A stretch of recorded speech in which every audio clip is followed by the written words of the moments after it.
Hello students, welcome to math by PMS. हम लोग आज चल रहा है इंटीग्रेशन सीरीज और आज की वीडियो में हम लोग करेंगे 9D के question number 4। So let get started. इस क्वेश्चन में जो फॉर्मूला यूज होगा वो होगा dx by X square plus A square root is equal to ln x plus x square plus A square root mod plus C. ठीक है, अगर same question होता और रूट ओवर नहीं होता तो फॉर्मूला में क्या आता, 1 बाय ए टेन इनवर्स एक्स बाय ए आता। ठीक है, पर अगर रूट ओवर है तो ये ln x plus x square plus ए square root mod plus c हो जाएगा। Question number 4 is dx by 3x square plus 4 root integration. तो हम लोग को पता है कि एक्स स्क्वायर प्लस ए स्क्वायर रूट होता तो फॉर्मूला ln आता। ठीक है, पर x की जो कोफिशिएंट है वो कितना होना चाहिए, 1। पर यहाँ पे एक्स स्क्वायर की जो कोफिशिएंट है वो कितना है, 3। तो पहले हम लोग को इस कोफिशिएंट को 1 करना है। So this is equal to integration of dx divided by, अगर ये दोनों में से हम लोग एक 3 कॉमन ले लेंगे तो हो जाएगा x square plus 4/3 and this is root. Okay, ना रूट 3 को हम लोग कांस्टेंट है तो बाहर ला सकते हैं। This is integration of dx divided by 3 root will be root 3 x square plus, इसको हम लोग ए स्क्वायर के फॉर्मेट में लाएंगे तो 4/3 को हम लोग लिख सकते हैं 2/√3 whole square. Okay, and this is root, extra root over ले लेंगे दोनों में। And now this is equal to 1/√3 constant बाहर आ गया, integration of dx divided by this is x square plus 2/√3 square and root x square plus A square root formula. अब हम लोग ये अप्लाई कर सकते हैं। Okay, so this is equal to 1/√3 ln x plus x square plus A square 2/√3 whole square root. Okay, now plus c. Okay, now so this is mod plus c, इसको हम लोग लिख सकते हैं 1/√3 ln x plus x square plus 2/√3 square को हम लोग लिख सकते हैं 4/3। ओके, स्क्वायर कर लेंगे, 2 square is 4, root 3 square is 3। Okay, this is root, sorry, this is equal to 1/√3 ln this is x plus x square plus 2 square will be 4, root 3 square will be 3 root mod plus C. This is the final answer. Clear. Question number 2 is 4e power x divided by 3e power 2x plus 4 dx integration. Okay, हम लोग को पता है यहाँ पे एक square के format में होना चाहिए तो हम लोग इसको e power x whole square लिख सकते हैं। So this is integration of 4e power x divided by, यहाँ पे जो भी टर्म होगा उसमें कोफिशिएंट 1 होना चाहिए और नहीं, तो हम लोग ये 3 को भी कॉमन ले लेंगे। तो अगर 3 कॉमन गया तो यहाँ पे हो जाएगा e power 2x plus 4 and this is root dx। Okay, now 1/√3 constant बाहर आ गया, integration of 4e power x divided by, यहाँ पे हम लोग इसको स्क्वायर के फॉर्मेट में ले सकते हैं बिकॉज यहाँ पे अगर एक्स स्क्वायर या फिर जेड स्क्वायर होता तो हम लोग फॉर्मूला अप्लाई कर सकते थे। तो इसको हम लोग ले सकते हैं e power x whole square plus 4 root dx। Okay, इसको हम लोग ले सकते हैं सिंपल, ये वाला फॉर्मूला अप्लाई करने के लिए एक्स स्क्वायर प्लस ए स्क्वायर फॉर्मूला लाने के लिए। Now let e power x will be z, दोनों तरफ में डिफरेंशिएशन होगा तो e power x dx will be dz। Yes और no. So now this is equal to 4 भी कांस्टेंट बाहर आ गया तो 4/√3 integration of e power x dx की जगह पे हम लोग क्या ले सकते हैं, dz। So now this is equal to dz divided by e power x की जगह पे लिखेंगे z। So this is z square plus, इसको भी a स्क्वायर फॉर्मेट में लिखेंगे तो 4 can be written as 2 square and this is root. Now this is equal to 4/√3 dz by z square plus A square formula आ गया तो ये वाला फॉर्मूला हम लोग अप्लाई कर सकते हैं। जेड स्क्वायर प्लस ए स्क्वायर है, एक्स स्क्वायर प्लस ए स्क्वायर, वाई स्क्वायर प्लस ए स्क्वायर और जेड स्क्वायर प्लस ए स्क्वायर रूट है तो ये वाला फॉर्मूला अप्लाई हो जाएगा। Now this is equal to ln z plus z square plus A square root mod plus C. Substitution हुआ है मतलब बैक सब्स्टिट्यूशन करना ही करना है। जेड की जगह पे क्या लिखेंगे, e power x।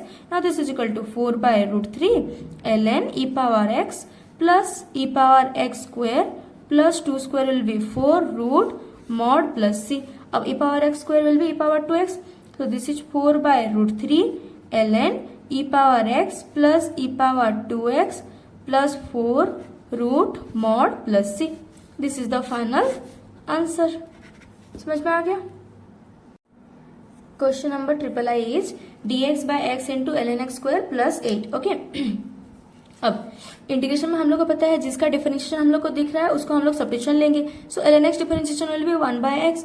So let L N X equal to हम लोग सब्स्टिट्यूशन ले लेंगे जेड, दोनों तरफ में डिफरेंशिएशन करेंगे, 1/x dx will be dz। तो ये जो 1/x dx है ये इसकी जगह पे हम लोग क्या पुट करेंगे dz। सो क्वेश्चन को रिराइट करेंगे, this is integration of dz divided by L N X की जगह पे क्या लिखेंगे z। So this is z square plus 8 root. Okay, this will be a square format में होना चाहिए, यस और नो।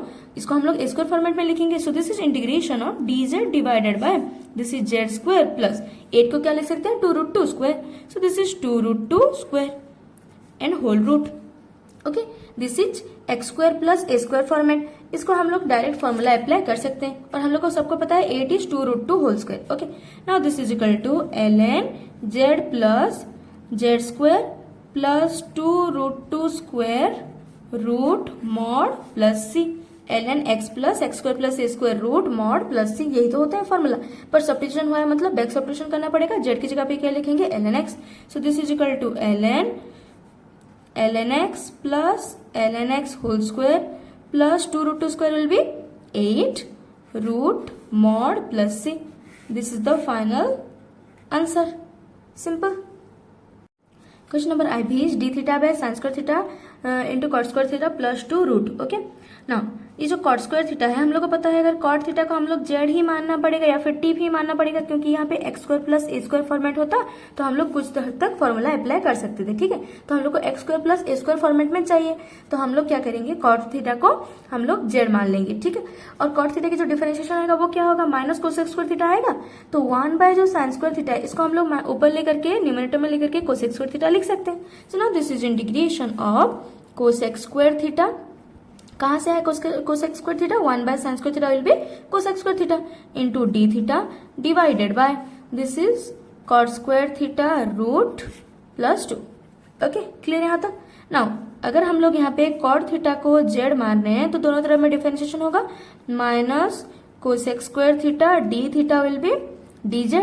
ओके, तो क्वेश्चन को रिराइट करेंगे। So this is integration of cosec square theta D theta will be minus dz। So this is minus dz divided by cot theta के जगह पे क्या लिखेंगे z।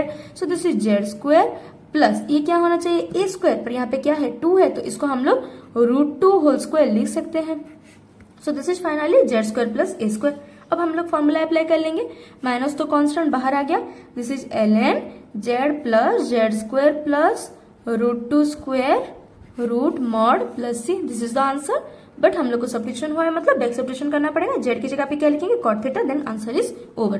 This is ln cot theta plus cot square theta plus √2 square will be 2 root mod plus C. This is the final answer. Clear, समझ में आ गया ना। Question number B is x square by x power 6 plus a power 6 root dx। Okay, अब हम लोग को इसको एक स्क्वायर के फॉर्मेट में लाना है। So this will B integration of x square divided by this is X cube square लिख सकते हैं। ठीक है, क्योंकि हम लोग को यहाँ पे एक स्क्वायर के फॉर्मेट में लाना है ताकि A square plus x square या फिर Z square plus x square के फॉर्मेट में आए। प्लस यहाँ पे हो जाएगा a power 6 root dx। Okay, अब इसको एक सिंगल फंक्शन बनाने के लिए हम लोग को x पावर 3 को कोई एक सब्स्टिट्यूशन लेना पड़ेगा। So now let x power 3 को हम लोग z मान लेते हैं। क्यों सब्स्टिट्यूशन ले रहे हैं, ताकि z square plus a square के फॉर्मेट में ये आ जाए। ठीक, now this is equal to X cube equal to z लेंगे, दोनों तरफ में डिफरेंशिएशन करेंगे। सिंपल है, उतना डिफिकल्ट नहीं है, बस थोड़ा बहुत आप लोग को फॉर्मूला आना चाहिए और आइडिया हो जाएगा तो आसानी से आप लोग कर सकते हैं। 3x square dx is equal to dz। जितना ज्यादा प्रैक्टिस करेंगे उतना ज्यादा आप लोग को आइडिया होगी क्वेश्चंस के कैसे सॉल्व करना है। ठीक ना, क्वेश्चन को रीराइट करेंगे, एक्स स्क्वायर dx की जगह पे क्या लिख सकते हैं dz divided by 3। So this is dz divided by 3 whole divided by X cube की जगह पे क्या लिखेंगे z। So this is z square plus a power 6 की जगह पे हम लोग लिख सकते हैं a cube power 2 root integration. Okay, क्यों, क्योंकि z square plus a square के फॉर्मेट में लाना चाहिए, तो a की जगह पे क्या है a क्यूब है। ठीक है, तो इसको हम लोग सिंगल फंक्शन मान सकते हैं क्योंकि ये कांस्टेंट है, कोई दिक्कत नहीं है। पर इसको हम लोग सिंगल फंक्शन नहीं मान सकते हैं क्योंकि वेरिएबल है, तो इसको हम लोग को सब्स्टिट्यूशन लेना ही लेना पड़ेगा। ओके, डिफरेंस समझ में आ गया कि क्यों इसको हम लोग लिख सकते हैं a क्यूब पावर 2, पर यहाँ पे हम लोग को x क्यूब को सब्स्टिट्यूशन लेना पड़ेगा। ना 1/3 इज कांस्टेंट, 1/3 बाहर आ गया, integration of dz divided by this is z square plus a cube square and this is root. Okay, now this is equal to 1/3 1 by x square plus a square format में आ गया। so integration will be ln z plus z square plus a square, a की जगह पे a cube है, root mod plus c. Now this is 1/3 ln z plus z square plus a cube power 2 को हम लोग लिख सकते हैं a power 6 root mod plus c. But this is not the answer because हम लोग को एक बैक सब्ट्रैक्शन करना पड़ेगा. तो जेड की जगह पे हम लोग को क्या लिखना पड़ेगा, X cube. So this is equal to 1/3 ln X cube plus X cube power 2. Okay, this is X cube power 2. क्योंकि जेड की जगह पे हम लोग एक्स क्यूब लिख रहे हैं, उसका फिर पावर 2 है, तो X cube power 2 plus A power 6 root mod plus C. तो यहाँ पे लिख सकते हैं 1/3 ln X cube plus X cube power 2 will be X power 6 plus A power 6 root mod plus C. This is the final answer. Clear, समझ में आ गया? इजी है, कर सकते हैं. That is it for today. Thanks for watching.